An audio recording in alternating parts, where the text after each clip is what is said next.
मित्रांनो, आपण या भैरीच्या मंदिरामध्ये प्रवेश करतोय. सुरुवातीलाच आपल्याला एक प्रवेशद्वार दिसत आहे, भैरी जोगेश्वरी मंडणगड. आणि आपण पाहत आहात हे पॉईंट आहे भैरीच्या मंदिराचं. जवळजवळ 2-3 वर्ष झालेली आहे ते आपल्या मंदिर बनायला. आणि समुद्राचा परिसर आपण पाहताय. आणि आपण हे ठिकाण आहे जे जर देणी देतात, दसऱ्याच्या वेळी जर देणं देतात आपल्या ग्रामदेवतेला, ते इथे देतात, तुम्ही पाहू शकता. आणि हे आहे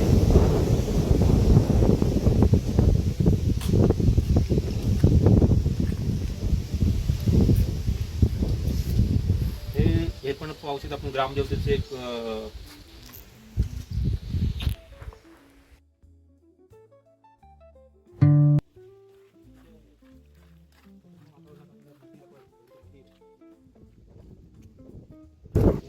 सामान ठेवण्यासाठी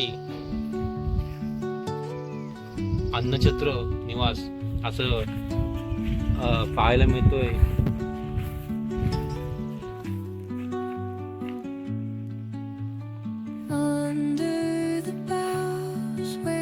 मंदिराच्या मागचा हा रस्ता जात आहे धनगरवाडी इकडे. रस्ता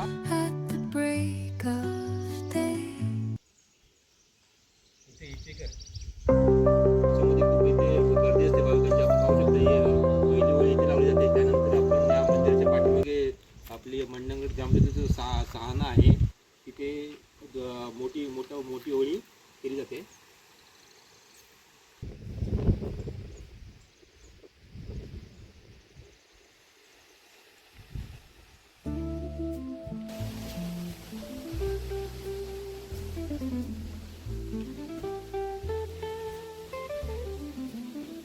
मित्रांनो, आपण आता आलो आहोत हे भैरी जोगेश्वरी मंडणगडची ग्रामदेवता भैरी जोगेश्वरी आणि मम्मया. इथे शिमगोत्सव आणि दसरोत्सवमध्ये खूप लगबग असते.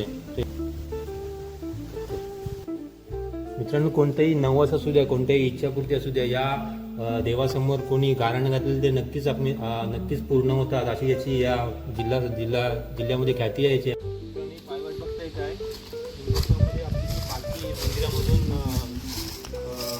मंदिरामधून जाते सानेवर, याच पायवाटीने आपली पालखी मार्गस्थ होत असते. सानेवर पालखी असते. पायथ्याशी पालखीपासून सूर्यवडी मार्गे गांधीच्या चौकीवर ही पालखी आपली मार्गस्थ होत असते याच पायवाटीने. या पायवाटीचा इतिहास खूप वर्षाचा आहे. आणि या पायवाट जी खूप काही अडचणी असतात, गावकीच्या व्यक्तीने या पायवाट पूर्ण व्यवस्थित पालखी चालणीवर जाण्याच्या पूर्वी पूर्ण गावकी ही पायवाट साफसफाई पूर्ण करण्यासाठी एकत्र येते. आणि इथे एकत्र येऊन गावची एकी काय असते ती इथे निदर्शनास येते. आपण पाहू शकता ही पायवाट चालत जाते मंडणगडची सहान. तिथे गेल्या बोलू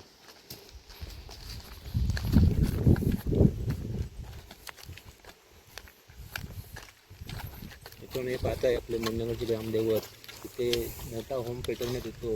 आपण मंदिराच्या छोटी होळी पेटवल्यानंतर आपण त्याच्यात पाठीमागच्या परिसरात एक ग्रामदेवतेचा मोठा होम तिथे पेटवण्यात येतो. आपण पाहताय ते सावली.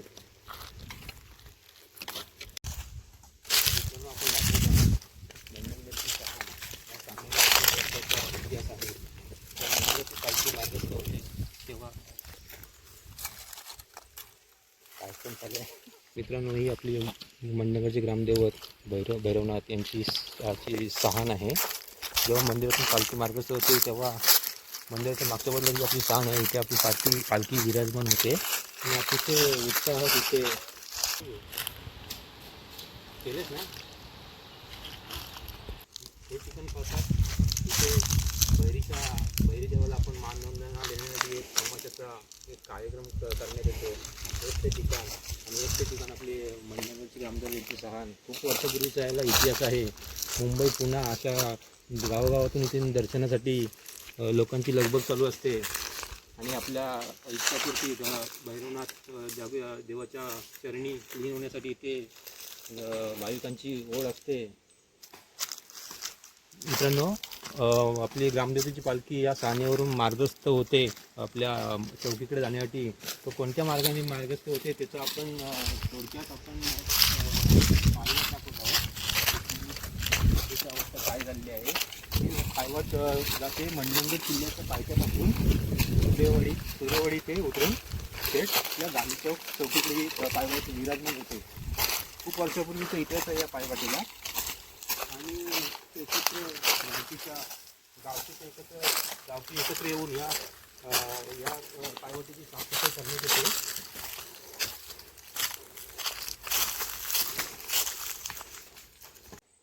मित्रांनो, हनुमंताकडे जाण्यासाठी हीच पायवाट जाते. आपलं ग्रामदैवत याच पायवाटेने पुढे मार्गस्थ होते. खूप अशी अडीअडचणीची वाट आहे, पण अतिशय उत्साहात आपण या मार्गे पालखी मार्गस्थ करतो. खूप भाविकांची इथे रेलचेल असते. आपण पाहू शकता, आपण इथे आता आलो आहोत हनुमंताच्या दिशेने. हनुमंताचं इथे एक छोटंसं मंदिर आहे. प्राचीन काळापासून इथे या मंदिराची प्रचिती आहे. हनुमंतराया हे प्राचीन असं छोटंसं एक पुरातन मंदिर आहे. याची काठी खूप वर्षापासून आहे. मंडणगडचं ग्रामदैवत आपलं भैरीदेव या हनुमंताला भेटण्यासाठी खास याच मार्गाने मार्गस्थ होत असते. आपण पाहू शकता.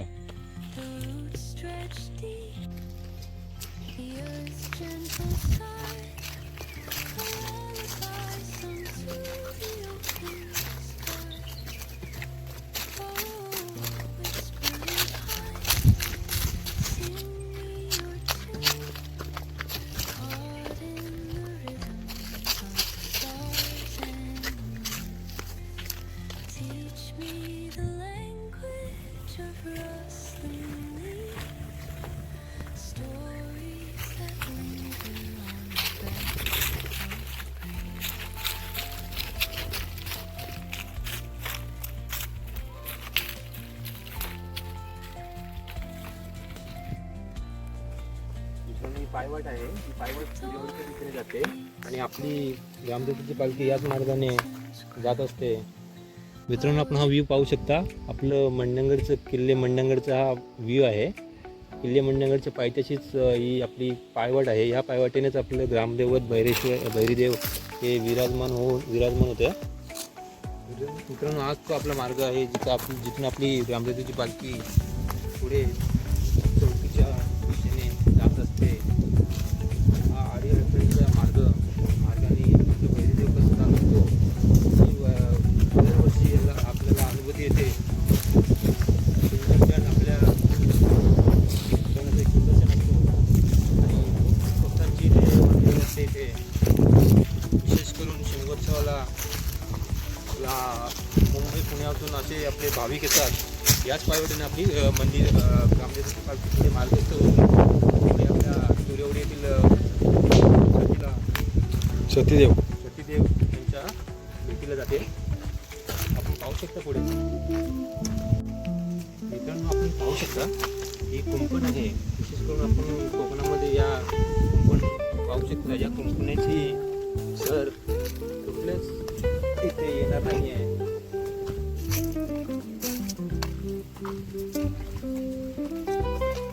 मित्रांनो, आपण याच्या आधी पण पाहिलं होतं आपल्या भैरीदेवाची पालखी सानेपासून मार्गस्थ होतानाचा पायवाट आहे. त्याचा हा अंतिम प्रवास आहे. याच पायवाटाने आपली पालखी आपली मानाची पालखी सूर्यवाडी इथे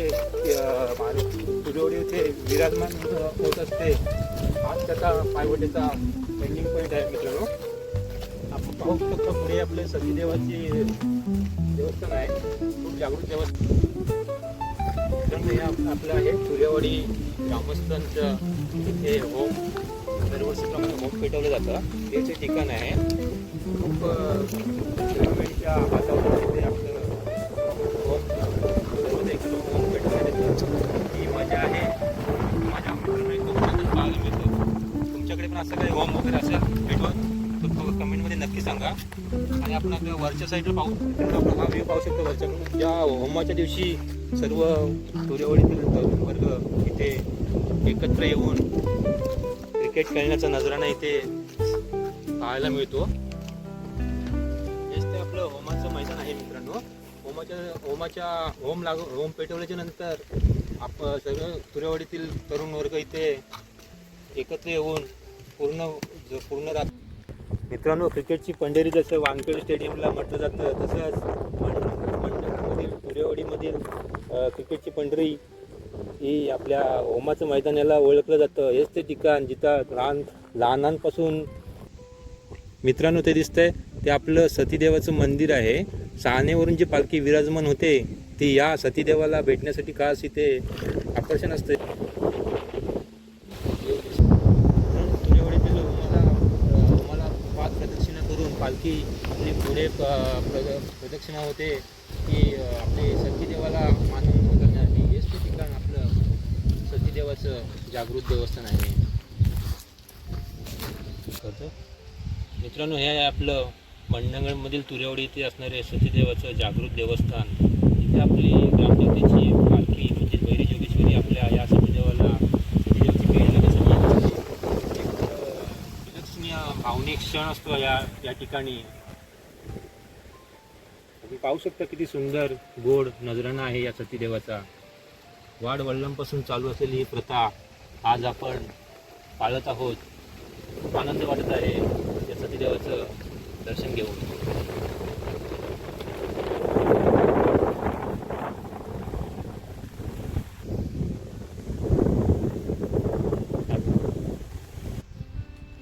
मित्रांनो, हे आपलं आहे किल्ले मंडणगड.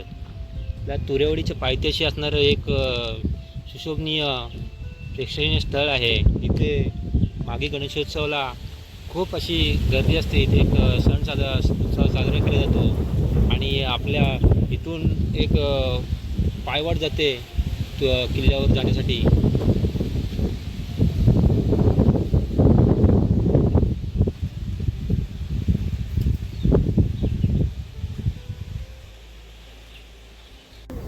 मित्रांनो, तुम्हाला आपल्या ग्रामदेवतेचे मंदिर, मानाचा होम परिसर, ग्रामदेवतेची सहाना तसेच सहाना ते तुरेवाडीपर्यंतची देवाची खडतर वाट दाखवण्याचा छोटासा एक मी प्रयत्न केला आहे. तुम्हाला व्हिडिओ आवडले असल्यास आपल्या चॅनलला लाईक, शेअर, सबस्क्राईब आणि फॉलो करायला विसरू नका मित्रांनो. पुन्हा भेटू एका अशा सुंदर ब्लॉगमध्ये.